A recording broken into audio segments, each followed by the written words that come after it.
Hello students, आज हम लोग जो है पढ़ने वाले हैं रिलेशन का लेक्चर नंबर 4, जो कि बहुत ही इंटरेस्टिंग होने वाला है। तो प्लीज़ इस वीडियो को लास्ट तक ज़रूर देखें। तो देखिए, लेक्चर नंबर 3 में हम लोग ने स्पेशली बात किया था टाइप ऑफ रिलेशन का, जिसमें टाइप ऑफ रिलेशन में 3 टाइप्स के हम लोग जो है रिलेशंस की बात कर चुके हैं। Empty relation, universal relation and trivial relation. आज उसके आगे कंटिन्यू करेंगे। तो आज हम लोग बात करने वाले हैं आइडेंटिटी रिलेशन।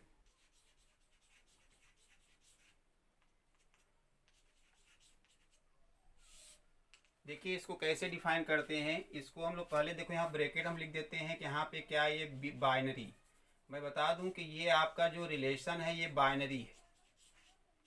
तो आप इतना तो समझ ही रहे होंगे कि कोई भी रिलेशन अगर किसी सेट ए पर डिफाइंड हो रहा है, it means that from A to A, तो वो बाइनरी होगा। तो अब बार बार लिखेंगे नहीं, आप समझ जाइएगा। ए से बी में है तो बाइनरी नहीं है, अगर ए से ए में है तो बाइनरी है, एन से एन में है तो बाइनरी है। तो देखिए, इसको कैसे हम डिफाइन करते हैं। कहते हैं कि a relation R on set A is said to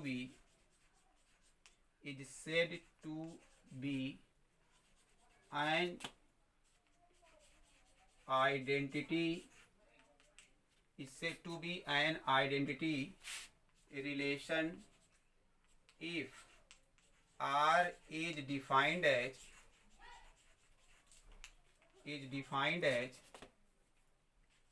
देखिए, R इज इक्वल टू कैसे डिफाइन कर रहे हैं, A for such that for every A belongs to A. आपने क्या कहा, आपने कहा कोई भी रिलेशन अगर R अगर इस तरह से डिफाइंड, देखिए किससे डिफाइंड है, ध्यान दीजिएगा। ये आपका क्या है, सेट के फॉर्म में डिफाइंड है, सेट के फॉर्म में। और इस सेट के अंदर जो भी ऑर्डर्ड पेयर होगा वो कैसा होगा, उसमें उसके फर्स्ट और सेकेंड दोनों एलिमेंट आपस में इक्वल होंगे। और ये ऑर्डर पेयर मिलेगा कहाँ, for every A belongs to A में जिस सेट पर ये डिफाइंड है उसके हर एक एलिमेंट के लिए इस तरह का ऑर्डर मिलना चाहिए। जैसे अगर ए में मान लीजिए हमने 1 2 3 लिया है, 1 2 3, तो 1 लिया तो 1 1, 2 लिया तो 2 2, 3 लिया तो 3 3। इसका मतलब आर के अंदर 1 1 भी होना चाहिए, 2 2 3 3, ये तीनों होने चाहिए। फॉर एवरी लिखा है, for every A belongs to A. तो ऐसे रिलेशन को हम क्या कह देंगे, आइडेंटिटी रिलेशन कह देंगे। देखिए, यहाँ पे जो आइडेंटिटी रिलेशन है ये आर ऑन सेट ए अगर आइडेंटिटी है तो इसको हम लोग डिनोट करते हैं किससे, आई ए से। आई ए का मतलब है आइडेंटिटी रिलेशन ऑन सेट ए। इसका मतलब है आपका आइडेंटिटी रिलेशन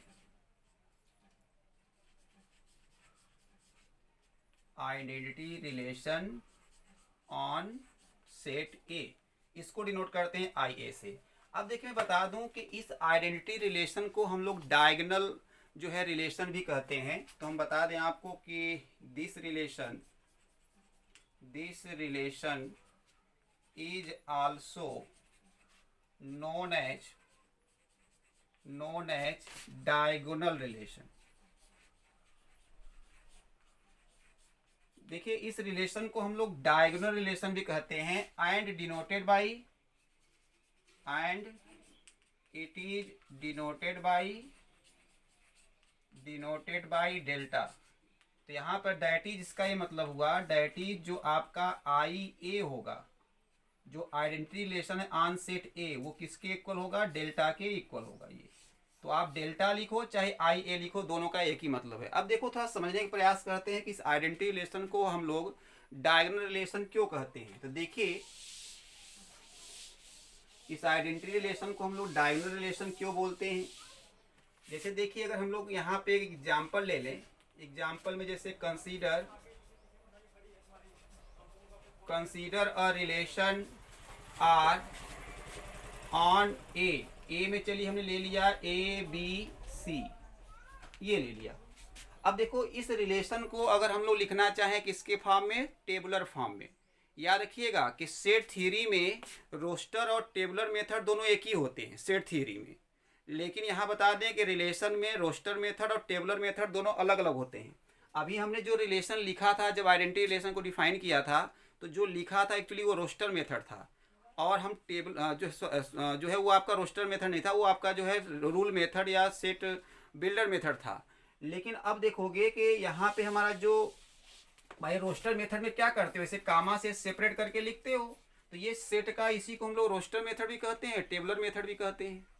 लेकिन रिलेशन में आपका रोस्टर मेथड और टेबुलर मेथड अलग अलग है। जैसे मैं बता दूं, अगर आप ऐसे लिखते हो ए बी फिर कामा आपने बी सी, अगर ऐसे लिखते हो कामा से करके, तो ये आपका जो है रिलेशन में रोस्टर मेथड है, लेकिन ये टेबुलर मेथड नहीं है। कामा से सेपरेट करना सेट में टेबुलर मेथड ही होता है, रोस्टर मेथड ही होता है, लेकिन यहाँ नहीं है। तो यहाँ क्या होता है देखो, अगर इसी को हम लोग लिखा जाए किस मेथड से, टेबुलर मेथड से, तो अब देखिए कहा गया consider relation R on set A. तो जो है हम इसको अगर डिफाइन करना चाहें, देखो ऐसे लिखेंगे, यहाँ लिखेंगे आर और यहाँ लिखेंगे ए बी सी, जितने एलिमेंट हैं ए में, ए बी सी, तो यहाँ ए बी सी, यहाँ भी क्या आएगा ए बी सी। हाइजेंटल भी लिखना है, वर्टिकल भी लिखना है, जितने एलिमेंट हैं इसमें हाइजेंटल भी लिखना है, वर्टिकल भी लिखना है। तो अब देखो क्या होगा, ए मिलके क्या बनेगा यहाँ ए, और भी इसके साथ जब पेयर बनाओगे तो ए बी, इसके साथ पेयर बनाओगे तो ए सी, इसका इसके साथ बी ए, इसका इसके साथ यहाँ पे आ जाएगा बी बी, इसका इसके साथ बी सी, फिर इसका इसके साथ सी ए, फिर इसका इसके साथ क्या बनेगा सी बी, फिर इसका इसके साथ सी सी। ये तो देखो कि ये आपका बन गया। तो देखो हमने क्या किया कि इस रिलेशन आर अगर ऑन सेट ए है तो उसको हमने इस तरह से लिख दिया।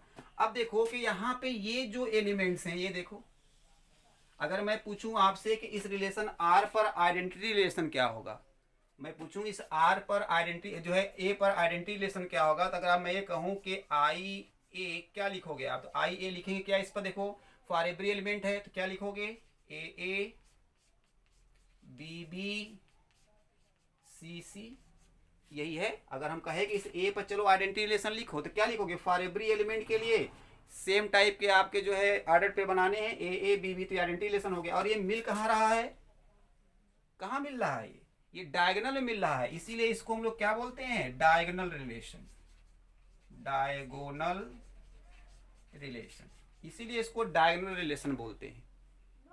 तो ये आपका जो डिनोट किया गया है, इसको याद रखिएगा कि इसको, ये हमारा कौन सा फॉर्म है, टेबुलर, ये हमारा जो है टेबुलर फॉर्म है। मैं बता दूं कि इसी को हम लोग जो है मैट्रिक्स फॉर्म भी बोलते हैं, इसी को हम लोग जो है मैट्रिक्स फॉर्म भी बोलते हैं, याद रखिएगा, ये टेबुलर फॉर्म या मैट्रिक्स फॉर्म बोलते हैं। अभी मैं एक छोटा सा एग्जांपल देके बताता हूँ किसी भी रिलेशन को आप लोग टेबुलर फॉर्म में डिनोट कैसे करते हैं। तो देखिए, जब किसी भी रिलेशन को हम लोग टेबुलर फॉर्म में डिनोट करते हैं, तो जो ऑर्डर पेयर उस रिलेशन को बिलोंग करता है उसके लिए 1 लिखते हैं, और जो बिलोंग नहीं करता उसके लिए 0। बात समझ पाए, इसका मतलब हुआ कि अगर कोई ऑर्डर पेयर है, कहने मतलब हुआ कि order pair belongs to R, तो आप क्या लिखोगे, देन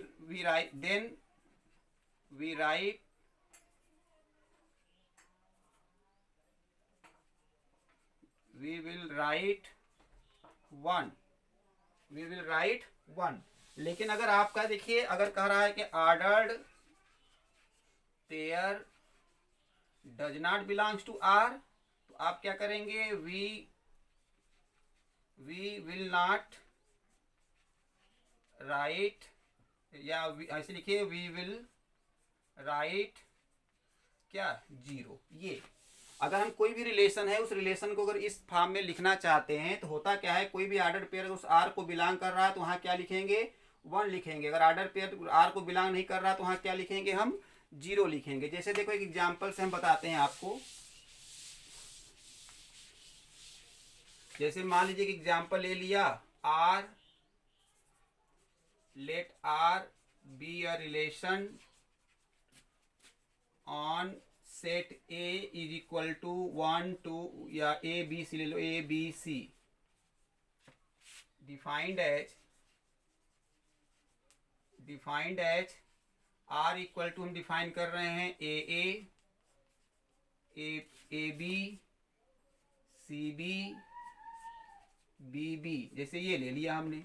अब हम कह रहे हैं चलो इसी को आप क्या करो कि टेबुलर फॉर्म में लिखो, तो ऐसे टेबल बनाएंगे, यहाँ क्या लिखेंगे आर, यहाँ लिखेंगे ए बी सी, यहाँ भी लिखेंगे ए बी सी, ये बन गया। अब देखो क्या करेंगे, अब देखो इसमें ए यहाँ मिलेगा ऑर्डर पेयर ए है कि नहीं, इसमें है तो यहाँ 1 लिखेंगे। अब देखो इसके साथ क्या बनेगा ए बी, तो ए बी इसमें है, यहाँ भी 1 लिखेंगे। इसका इसके साथ क्या बनेगा, ए सी, इसमें ए सी है नहीं है तो यहाँ जीरो लिखेंगे। अब देखो यहाँ बी ए है इसमें नहीं है, यहाँ जीरो लिखेंगे। बी बी है इसमें, यहाँ वन लिखेंगे। बी सी नहीं है, जीरो लिखेंगे। अब आप बताओ सी ए नहीं है इसमें, जीरो लिखेंगे। सी बी है यहाँ पे, वन लिखेंगे। और सी सी नहीं है यहाँ पे, जीरो लिखेंगे। ये हो गया। तो ये देखो ये जो रिलेशन को रिप्रेजेंट किया गया है यही आपका क्या है, टेबुलर मेथड, टेबुलर फॉर्म है, टेबुलर फॉर्म, या इसी को हम लोग बोलते हैं मैट्रिक्स फॉर्म। अभी आप मैट्रिक्स पढ़ोगे, आपका जो है बहुत डिटेल में है, तो मैट्रिक्स फॉर्म या इसी को टेबुलर फॉर्म बोलते हैं। तो चलिए हम थोड़ा बात करते हैं कि ये जो है आप किसी भी सेट पर हम लोग आइडेंटिटी रिलेशन या डायगोनल रिलेशन कैसे लिखेंगे। जैसे कि एग्जांपल हम बात करें छोटा सा, जैसे यहाँ पे मैं कहूँ कि consider A is equal to 1 2 3, then define an identity relation on A. तो देखिए कह रहा है कि ए में आपके क्या क्या है। आपका ए में देखोगे आपका 1 2 3 है, तो कह रहा है कि आप इस सेट ए पर आइडेंटिटी रिलेशन लिखो। तो बताओ आइडेंटिटी रिलेशन को कैसे डिनोट करते हो। आप कहते हो आई ए आर डेल्टा। तो बताओ अगर इसमें आपका 1 2 3 है तो सबके लिए कैसा पेयर मिलेगा। अब बताओ 1 1 2 2 3 3, हो गया आइडेंटिटी रिलेशन। अब बताओ यही पर अगर 1 2 3 4 होता तब क्या बनता, 1 1 2 2 3 3 4 4, सबके लिए होना चाहिए। अगर यहाँ 1 1 2 2 आ गया, अगर 3 3 नहीं आया तभी आपका आइडेंटिटी रिलेशन नहीं हुआ, इसलिए वहाँ लिखा था फॉर एवरी। तो चलो आपको आई होप आपको आइडेंटिटी रिलेशन क्लियर हो गया होगा। और मैं आपसे पूछूं यहाँ पर एक नोट में कि how many identity relation you can write on any finite set. किसी भी फाइनाइट सेट पर आप कितने आइडेंटिटी रिलेशन लिख सकते हो, तो एक ही तो लिख सकते हो। मैं कह दिया चलो यहाँ एक सेट दिया है, कितने आइडेंटिटी रिलेशन लिख सकते हो, एक ही भाई, यही तो है। इसके अलावा और कौन सा लिख सकते हो, कोई नहीं है। तो आप बता दें आपको कि there is only one identity relation on any set पर, किसी भी सेट पर आपका क्या होता है, केवल एक ही आपका आइडेंटिटी रिलेशन होता है। चलिए अब हम लोग थोड़ा सा आगे बात करते हैं। जब आइडेंटिटी रिलेशन हमने लर्न कर लिया तो अब हम लोग बात करेंगे आगे जो है रिफ्लेक्सिव रिलेशन।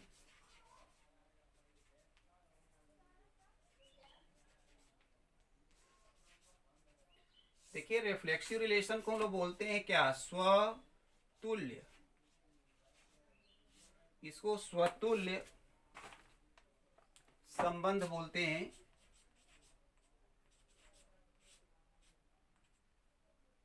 इसको स्वतुल्य संबंध बोलते हैं। स्वतुल्य जो स्वयं से जो है कम जो है तुलना किया जाए, स्वतुल्य रिलेशन। तो देखिए यहाँ पे थोड़ा सा रिफ्लेक्सिव और आइडेंटिटी को समझना बहुत जरूरी है। कभी कभी बच्चों को काफ़ी कन्फ्यूजन होता है, तो मैं देखिए वो क्लियर कर देता हूँ आपको बढ़िया से। तो देखिए रिफ्लेक्सिव रिलेशन कैसे डिफाइन करते हैं, कहते हैं a relation R on set A is said to B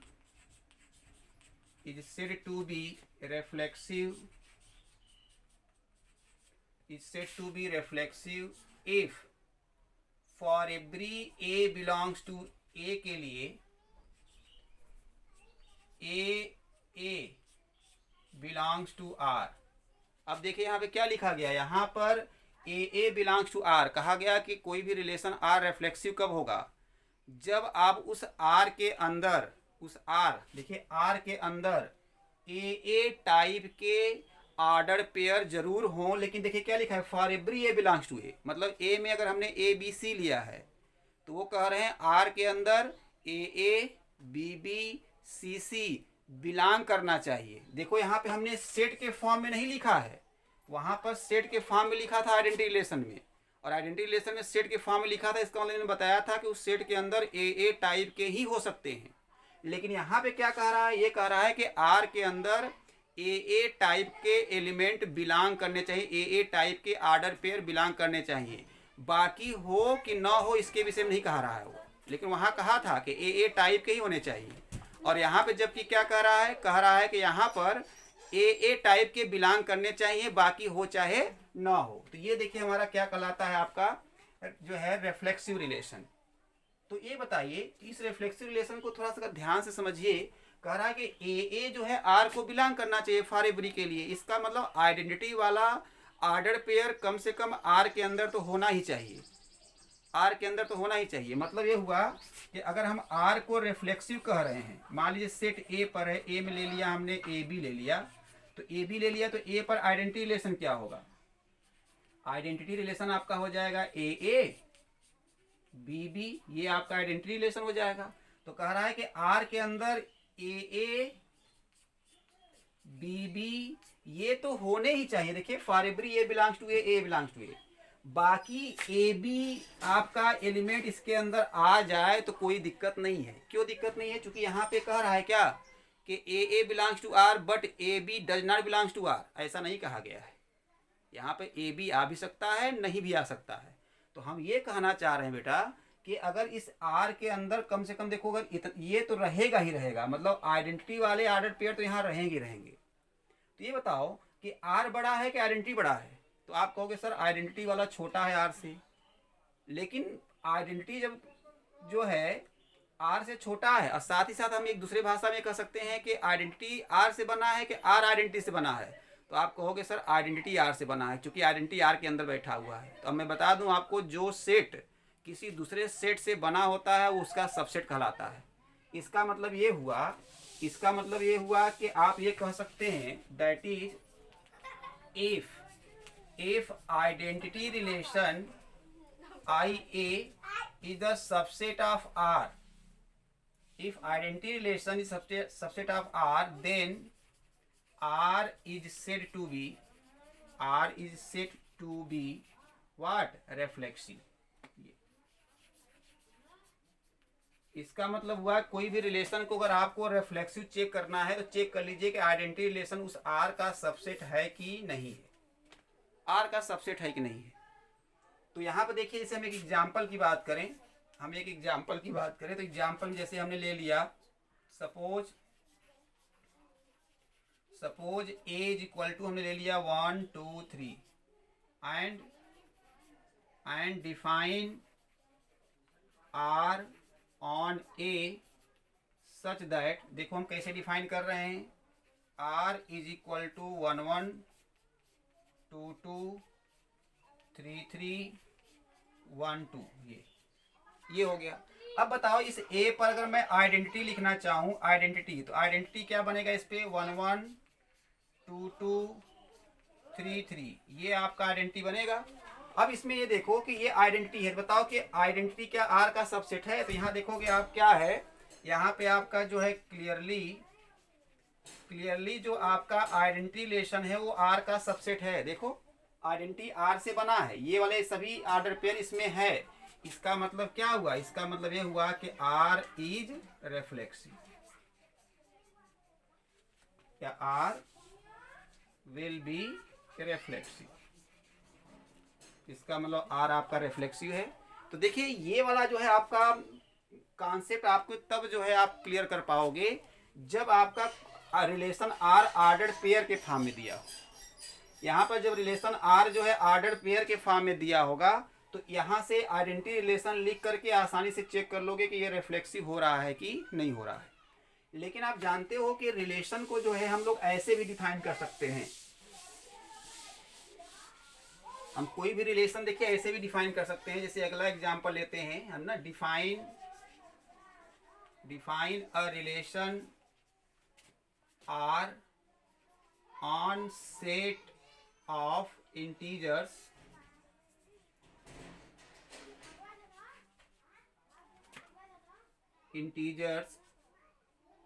z as r is equal to ab such that a divides b for every a b belongs to z। जैसे हमने ऐसे relation को define किया। अब देखो एक चीज आप जानते हो कि कोई भी ऑर्डर पेयर अगर r को बिलोंग कर रहा है तो इस ऑर्डर पे इसी को हम ऐसे भी लिख सकते हैं ए रिलेटेड टू बी। अरे भाई ये ऑर्डर पेयर आर को बिलोंग कर रहा है, इसका मतलब हमने बताया था ए और बी के बीच में कोई ना कोई एक रिलेशन मिलता है। इसका मतलब ए बी के साथ क्या है आपका लिंक्ड है। तो ए जब बी के साथ लिंक्ड है तो लिख सकते हैं ना ए रिलेटेड टू बी। तो याद रखिए इसको ऐसे भी लिखते हैं। तो देखिए यहाँ पे ये जो रिलेशन दिया है इस रिलेशन को हम ऐसे लिख सकते हैं आर, हम ऐसे लिख सकते हैं A related to B implies that A divides B. ये आप जानते हो, इसको हम लोग पढ़ते हैं ए डिवाइड्स बी। याद रखिएगा ए ये हमारा क्या कहलाता है, ये बोलते हैं ए डिवाइड्स बी है। और ए डिवाइड्स बी का मतलब ये हुआ कि जब बी को ए से डिवाइड कर रहे हैं तो आपका जो है रिमाइंडर क्या आ रहा है, जीरो आ रहा है। यम टाइम गया होगा, रिमाइंडर जीरो आ गया। यहाँ पर ए डिवाइड्स बी का मतलब ये मत समझना कि ये ए अपान बी है, वो आप ऐसे लिखा जाता है। देखो ऐसे करके लिखोगे आप लिख, तब ये आपका जा करके ए अपान बी आएगा। इसका मतलब ये नहीं हुआ कि ए को जो है बी आपका क्या करेगा, डिवाइड करेगा। इसका मतलब आपका जो है, लेकिन यहाँ ए ऐसे लिखा है, इसका मतलब ए बी को जरूर डिवाइड करेगा। इसका मतलब रिमाइंडर क्या आएगा आपका, जीरो आएगा। तो अब देखिए यहाँ पर इसको अगर हम जो है लिखें for every a b belongs to Z. अगर इस रिलेशन को अगर हमको चेक करना है कि ये रिफ्लेक्सिव है कि नहीं है, तो कैसे चेक करेंगे। देखो यहाँ पर हमारा रिलेशन ऑर्डर पेयर के फॉर्म में नहीं दिया है, तो हम कैसे चेक करेंगे। तो यहाँ पर देखिए एक चीज आ रही है सेट ऑफ इंटीजर में। यहाँ पर आप एक चीज याद रखिएगा, यहाँ जीरो कर लीजिएगा। जीरो का मतलब हुआ इसमें जीरो को नहीं लेना है, ठीक है, जीरो को नहीं लेना है। चलिए तो आइए देखिए यहाँ पर ए रिलेटेड टू बी है, इसको हम कैसे चेक करेंगे ये कि हमारा रिलेशन जो है हमारा क्या है, रिफ्लेक्सिव है। करते क्या है रिफ्लेक्सिव के लिए, अभी आप क्या कहे थे, ए बिलोंग्स टू आर। और ए बिलोंग्स टू आर का मतलब ए रिलेटेड टू ए। तो जहाँ ए रिलेटेड टू बी लिखा है मैं वहाँ ए रिलेटेड टू ए लिखूंगा। क्यों, चूंकि वो भाई स्वतुल्य बताया था ना, रिफ्लेक्सिव का मतलब होता है स्वतुल्य, स्वयं से। तो हम करेंगे क्या कि जहाँ पर लिखा है ए रिलेटेड टू बी, तो यहाँ हम लिखेंगे ए रिलेटेड टू ए। और ए रिलेटेड टू ए लिखने के बाद हम क्या करेंगे, मतलब बी को हमने क्या किया, ए से रिप्लेस किया। तो आगे भी जहाँ बी लिखा होगा वहाँ पर भी हम क्या करेंगे, उसको ए से रिप्लेस करेंगे। और रिप्लेस करने के बाद ये देखेंगे कि जो कंडीशन दिया गया है रिलेशन के लिए, वो कंडीशन आपका सही है कि नहीं है। तो देखो अगर हम यहाँ बी लिखते हैं तो ये आ जाएगा ए रिलेटेड टू ए। यहाँ बी लिखा तो यहाँ ए आ जाएगा, तो ए डिवाइड्स ए। तो ए डिवाइड्स ए हो गया, ये बात सही कि नहीं, ए को डिवाइड करेगा कि नहीं करेगा, कहोगे which is true, which is true, ये सत्य है। इसका मतलब क्या हुआ, इसका मतलब ये हुआ कि आर विल बी रिफ्लेक्सिव। इसका मतलब हुआ कि आर क्या है आपका, विल बी क्या है, रिफ्लेक्सिव है। तो फिर से मेरी बात ध्यान सुन लो बेटा, करना क्या है, अगर आपको किसी रिलेशन को इस तरह से डिफाइंड है ए रिलेटेड टू बी के फॉर्म में, और आपको ये चेक करना है कि ये रिलेशन क्या रिफ्लेक्सिव है, तो आप क्या करिए, जहां बी लिखा हो बी को ए से रिप्लेस कर दो। और जब बी को ए से रिप्लेस कर दोगे तो यहाँ जहाँ ए रिलेटेड टू बी लिखा रहेगा वहाँ पे ए रिलेटेड टू ए, जहाँ पे ए रिलेटेड टू बी लिखा है वहाँ पे ए रिलेटेड टू ए आ जाएगा। और इसके आगे जो कंडीशन दिया रहेगा वहाँ बी के जगह पे ए आ जाएगा।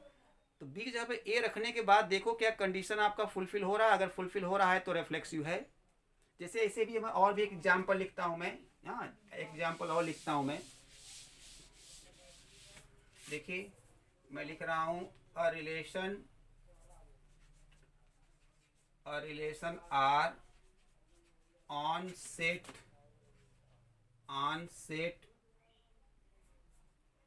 ऑफ रियल नंबर्स,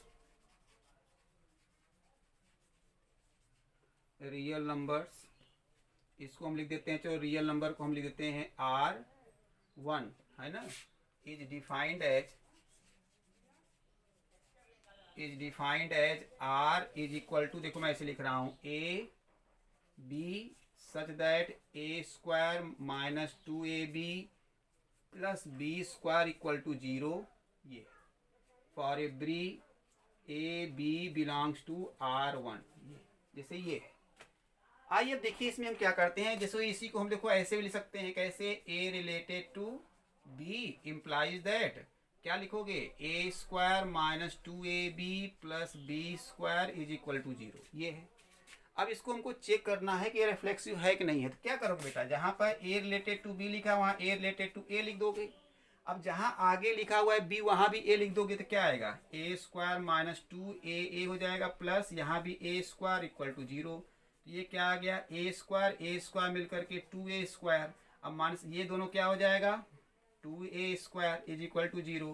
तो अब बताओ 2a² में से 2a² माइनस कर दो, 0 इक्वल टू 0। ये क्या है, ट्रू है कि नहीं ट्रू है, ट्रू है। इसका मतलब हुआ कि R विल बी रिफ्लेक्सिव। तो अब आई हो आपको समझ में आ गया होगा कि रिफ्लेक्सिव कैसे चेक करेंगे। तो देखो यहाँ पे करना क्या है, ए रिलेटेड टू बी लिखा है तो बी को ए से रिप्लेस कर दो, फिर आगे भी जहाँ बी लिखा है वहाँ भी ए लिख दो, और लिखने के बाद ये देखो कि हमारा कंडीशन फुलफिल हो रहा है कि नहीं। अगर कंडीशन फुलफिल हो रहा है तो रिफ्लेक्सिव है, अदरवाइज रिफ्लेक्सिव नहीं है। अब ऐसे देखो कि बहुत सारे एग्जाम्पल आपको छोटा छोटा बता दें कि बहुत सारे ऐसे एग्जाम्पल हैं जिसको आप समझ सकते हो कि वो आपका जो है रिफ्लेक्सिव है कि नहीं है। जैसे देखोगे कि आपका ए इक्वल टू मैंने बी लिखा है, ये भी रिफ्लेक्सिव है। कैसे, जहाँ बी है वहाँ ए लिख दो, तो ए इक्वल टू ए नहीं होता, क्या होता है। तो देखोगे ये भी रिफ्लेक्सिव है। और भी देखोगे आपका, हम ये कह दूँ कि L1 parallel to L2, L1 parallel to L2 मतलब जो पैरेलल है ये भी रिफ्लेक्सिव है। क्यों, क्योंकि अगर L1 L2 के पैरेलल है तो L2 को जगह पे L1 लिखेंगे, तो L1 पैरेलल टू L1। तो कोई भी लाइन स्वयं के पैरेलल होती है जिसको कॉन्सिडेंट लाइन बोलते हैं, तो ये भी हमारा रिफ्लेक्सिव है। अब ले लो Δ1 सिमिलर टू Δ2, पहला ट्रायंगल दूसरे ट्रायंगल के सिमिलर है, तो Δ1 आल्सो सिमिलर टू Δ1 इटसेल्फ के सिमिलर नहीं होगा, बिल्कुल होगा। ऐसे आप देखोगे Δ1 कॉन्ग्रुएंट टू Δ2, ये भी आपका क्या है, ये भी आपका देखोगे जो है रिफ्लेक्सिव है। तो आप देखोगे इस तरह के बहुत सारे आप एग्जाम्पल ले सकते हो कि जो कि आपका क्या है, रिफ्लेक्सिव है। तो अभी रिफ्लेक्सिव की ढेर सारे एग्जाम्पल हम लोग चल के आगे पढ़ेंगे इक्विवेलेंस रिलेशन में। फिलहाल हम थोड़ा सा आगे चलते हैं, आगे हम लोग बात करने वाले हैं number of reflexive relation.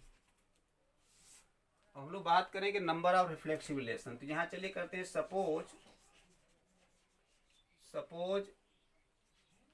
A be a finite set containing n elements as a equal to में चलिए ले लेते हैं इसमें a1 a2 a3 dot dot dot an, हम ऐसे ले लेते हैं चलिए। And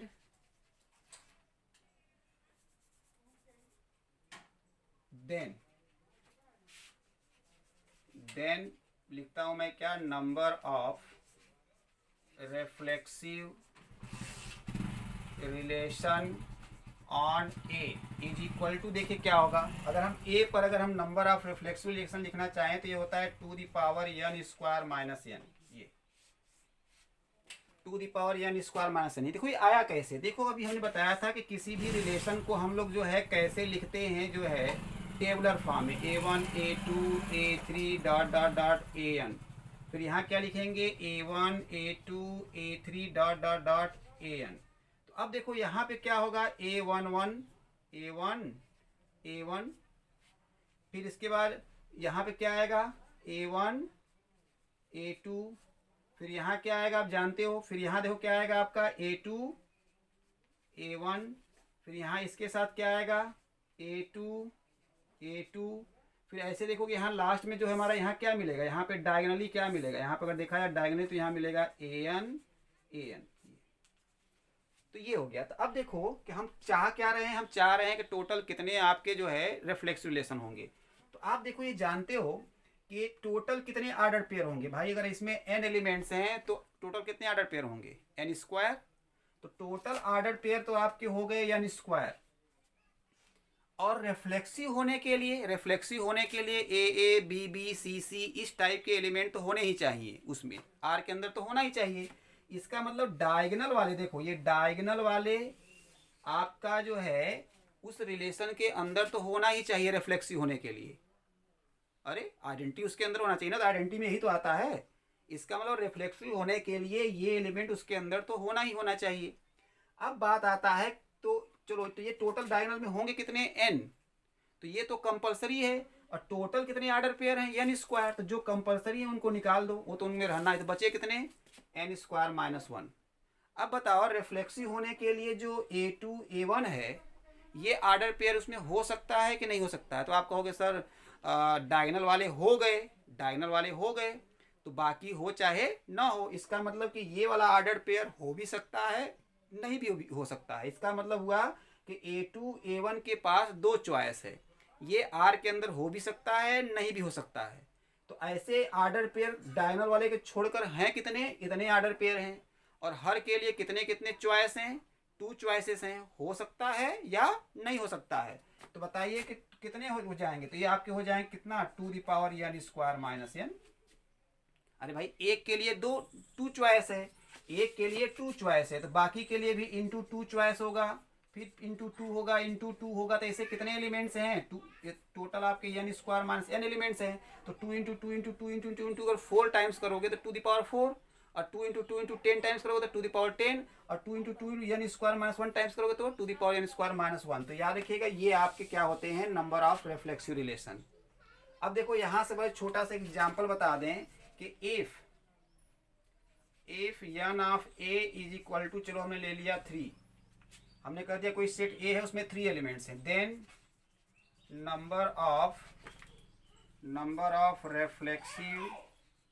reflexive relation on A कितना हो जाएगा बताओ। तो क्या होता है फार्मूला बताओ, फार्मूला होता है क्या, two the power n square minus n, तो ये हो जाएगा टू द पावर n कितना है 3, तो 3 का स्क्वायर माइनस कितना हो जाएगा 3 हो जाएगा, और 3 का स्क्वायर क्या होता है आपका, 3 का स्क्वायर हो जाएगा 9, और टू द पावर 9 होता क्या है 512। अब 512 में से 512 हो गया, और 512 सॉरी ये 3 का स्क्वायर करो 9, तो टू द पावर 9 में से 3 निकल गया 6, तो टू द पावर 6 हो जाएगा, टू द पावर 6 होता है क्या है 64।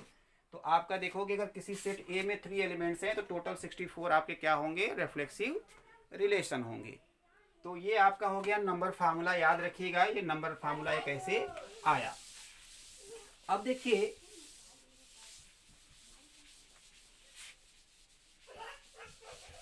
रिफ्लेक्सिव रिलेशन में समझने के लिए तो बहुत चीज़ें हैं, लेकिन अब देखिए रिफ्लेक्सिव रिलेशन में भी बहुत सारे ऐसे एग्जाम्पल हैं जिसके थ्रू आप रिफ्लेक्सिव रिलेशन को समझ सकते हो, लेकिन हमने कहा कि इस चीज़ें की बात हम लोग बाद में करेंगे। तो चलिए आज बस इतना ही जो है, और नेक्स्ट जो है हम लोग बात करेंगे नेक्स्ट लेक्चर में। Thank you for watching this video.